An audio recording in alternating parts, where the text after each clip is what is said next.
अस्सलाम वालेकुम जी। मेरा नाम सुहेल अब्बास है और आप देख रहे हैं learn with Suhail official YouTube channel. नाज़रीन, हम पाकिस्तान यूएस के जो रिलेशंस हैं उनको हम स्टडी कर रहे हैं। तो आज हमारा जो नेक्स्ट होगा, जो लास्ट टाइम हमने देखा था उसके अंदर हमने देखा था कि पाकिस्तान ने किस तरीके से अपने जो रिलेशंस थे at the time off peak, जब हम प्रॉपर अलाय थे, तब भी हमारे जो यूएस के साथ जो रिलेशंस थे वो उस तरीके से एक अच्छे अलाइज वाले नहीं रहे थे जिस तरह एक रहते हैं। उनके अंदर कोई ना कोई इशू था। मतलब कि अगर मैं उसको एक बार रिकैप कर लूं तो पाकिस्तान जो था कोल्ड वार इराक के दौरान, और उसके अलावा सोवियत अफगान वार के दौरान, और तीसरा जो था हमारा वो 9/11 के बाद का जो इरा था, इस दौरान पाकिस्तान और यूएस के जो रिलेशन थे वो काफ़ी मजबूत रहे। यहाँ पर हमने अलाइंसेस वो बनाए, लेकिन इंडिया की जो हॉस्टिलिटी थी वो यहाँ पर एक इशू थी। सोवियत अफगान वार में हमारा न्यूक्लियर प्रोग्राम था जो एक प्रॉब्लम था, और 9/11 जो था उसके दौरान हमारा ट्रस्ट डेफिसिट था, जिसकी वजह से पाकिस्तान और यूएस के जो रिलेशन थे वो प्रॉपर अच्छे तरीके से ना रह सके। आज हम फर्दर ये देखेंगे कि why Pakistan is important to the USA, मतलब कि पाकिस्तान यूएस के लिए इतना ज़्यादा इम्पोर्टेंट क्यों है, रीजन क्या है। ठीक है, मतलब कि अब यूएस बहुत बड़ी हाइपर पावर है।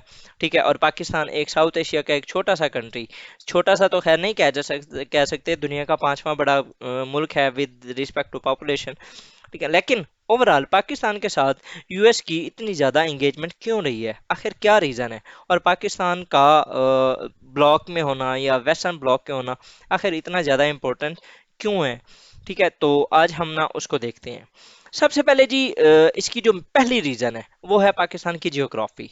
ठीक है, अगर आप पाकिस्तान की जियोग्राफी देखें तो मैं ये सिर्फ, मेरा इतना ज़्यादा अच्छा नहीं है मैप जो है, मैं बस जस्ट आपको एक एनालिसिस के लिए मैं बता रहा हूँ। अगर हम देखें तो यहाँ पर है आपका अफगानिस्तान, यहाँ पर है आपका इंडिया, यहाँ पर है आपका चाइना, और यहाँ पर आपकी तकरीबन ये जो सारा एरिया है, यहाँ पर आपके कार्स हैं, सेंट्रल एशियन रिपब्लिक्स, और यहाँ पर आप रशिया लगा लें।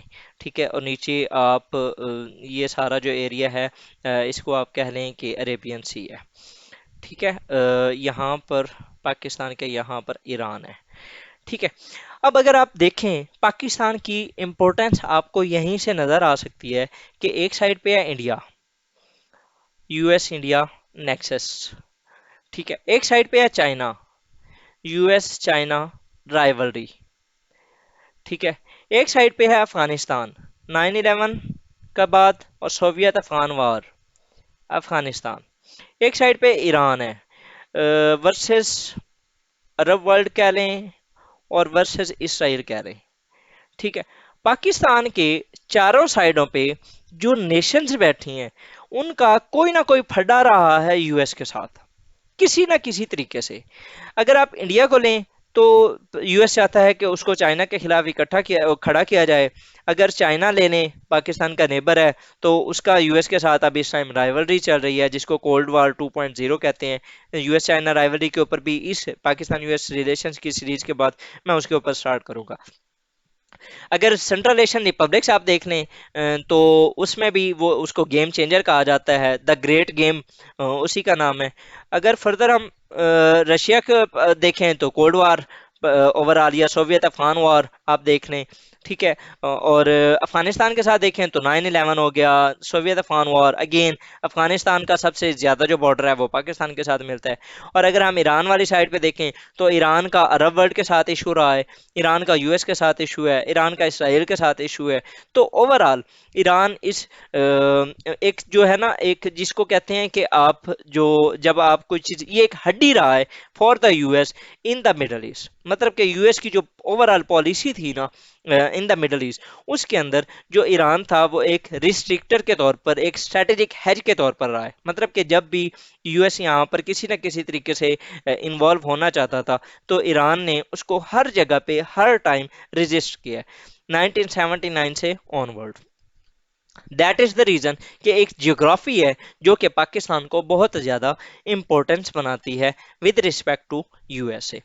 सिमिलरली अगर हम दूसरा देखें तो वो है पाकिस्तान के आइडियोलॉजिकल स्टेट।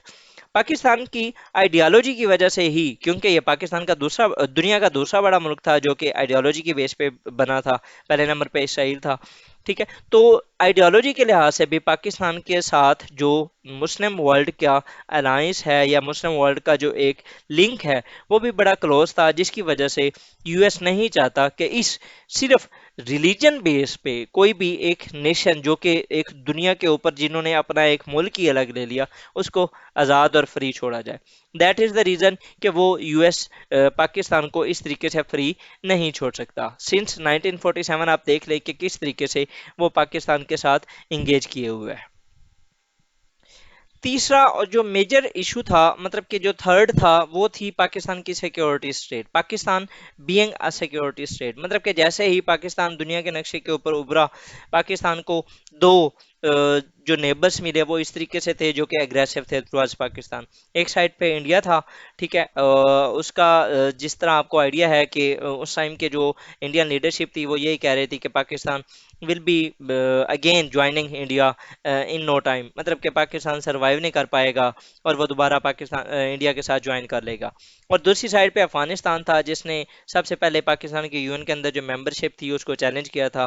पाकिस्तान के अफगानिस्तान के साथ भी ड्यूरेंट लाइन को लेके बहुत इश्यूज थे। ठीक है, काफ़ी एरिया था, अभी भी आजकल भी इवन आप देख सकते हैं कि अफगानिस्तान के जो अफगान तालिबान हैं वो स्टिल इशू क्रिएट करते हैं ओवर द टेरिटरी, मतलब कि उनके जो इरिडेंटिज्म के जो इश्यूज हैं, मतलब कि वो जो एक टेरिटोरियल इंटेग्रिटी के ऊपर वो बात करते हैं कि वो कुछ एक एग्रीमेंट हुआ था उसको नहीं मानते। तो ये जो मेजर दो से तीन चीज़ें थी जिनकी वजह से पाकिस्तान और यूएस के जो रिलेशंस थे वो काफ़ी क्लोज भी रहे और यूएस पाकिस्तान को बहुत ज़्यादा डीपली मॉनिटर भी करता रहा है। ठीक है, और आप देख सकते हैं कि अभी पिछले दिनों जो पाकिस्तान के अंदर जो एक वोट ऑफ नो कॉन्फिडेंस हुआ था और उसके अंदर मल्टीपल टाइम्स कॉन्स्पायरेसी रही है कि पाकिस्तान के अंदर इंटरवीन किया गया था बाय द फॉरेन कॉन्स्पायरेसी, जो कि बाद में निगेट तो हो चुकी है, लेकिन there are multiple evidences that the US has involved in multiple nations to coup there और to change the जो थ्रोन्स होते हैं जो वहाँ पर, मतलब कि कोशिश की जाती है कि वहाँ पर अपनी मर्जी का कोई ना कोई जो पॉलिटिकल लीडरशिप है वो लाई जाए ताकि यूएस के जो इंटरेस्ट हैं उनको इतना ज़्यादा सेटबैक्स ना मिले। ठीक है, तो ये था जी हमारा आज का लेक्चर जिसके अंदर हमने ये देखा कि पाकिस्तान यूएस के लिए इम्पोर्टेंस क्यों था। सबसे पहले जो सबसे मेजर जो इम्पोर्टेंस की रीज़न है वो पाकिस्तान की ज्योग्राफी है। उसके बाद ये पाकिस्तान एक आइडियोलॉजिकल स्टेट थी और तीसरा पाकिस्तान एक सिक्योरिटी स्टेट है और चौथा ये भी है कि पाकिस्तान एक वेपन्स के लिए उसका एक बायर भी है, मतलब कि एक कस्टमर है पाकिस्तान का यूएस का जो कि उसे जो वेपन्स वगैरह है वो लेता रहता है। तो ये था जी हमारा आज का लेक्चर। फर्दर जो है वो हम इंशाल्लाह यूएस और पाकिस्तान के जो यूएस के रिलेशंस हैं उनकी हिस्ट्री देखेंगे और फिर ये जो सिलसिला है सीरीज जो हमने पाकिस्तान यूएस के रिलेशंस की है वो स्टार्ट किया है वो इंशाल्लाह ताला फर्दर कैरी ऑन करते रहेंगे। फॉर द टाइम बिंग जी थैंक यू, अल्लाह हाफिज, जजाकल्ला।